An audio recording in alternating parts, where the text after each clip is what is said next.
ചുറ്റും നിന്ന് ഒരു മനുഷ്യനെ തല്ലിക്കൊല്ലുക. അത്ര അത്ര പുരോഗമനം നമ്മുടെ നാടിനുണ്ടായി. നമ്മുടെ കേരളത്തിൽ നമ്മൾ പലപ്പോഴും പറഞ്ഞു കേട്ടിട്ടുള്ള, പലപ്പോഴും നമ്മൾ ഫോട്ടോയിലോ അല്ലെങ്കിൽ വീഡിയോയിൽ കൂടിയൊക്കെ കണ്ടിട്ടുള്ളത് മാത്രമായിരുന്ന ഈ ഒരു അവസ്ഥയെ നമ്മുടെ കേരളത്തിൽ ഇന്ന് നടന്ന സംഭവമാണ്. ചുറ്റും കൂടി നിന്ന് ഒരു മനുഷ്യനെ തല്ലിക്കൊല്ലുക. ഇങ്ങനെ എങ്ങനെയാണ് നമ്മുടെ നാട്ടിൽ ഗുണ്ടകൾ വളരുന്നത്? എങ്ങനെയാണ് ആളുകൾ മദ്യത്തിന് അടിമകളായി തീരുന്നത്?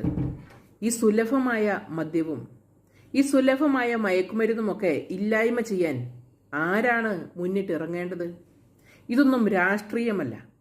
രാഷ്ട്രീയമെന്ന പേര് പറഞ്ഞ് തരംതിരിവുണ്ടാക്കാതെ നമ്മുടെ നാടിന് സമാധാനത്തോടു കൂടി ജീവിക്കാനുള്ള അവസ്ഥ ഉണ്ടാക്കാൻ ശ്രമിക്കുകയല്ലേ വേണ്ടത്?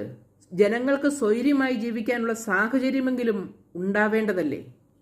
ഇത് പറയുമ്പോൾ രാഷ്ട്രീയമാണ് എന്നൊക്കെ പറഞ്ഞ് തള്ളിക്കളയുന്ന മൂന്നാം കിട ചിന്തയല്ല ഉണ്ടാവേണ്ടത്.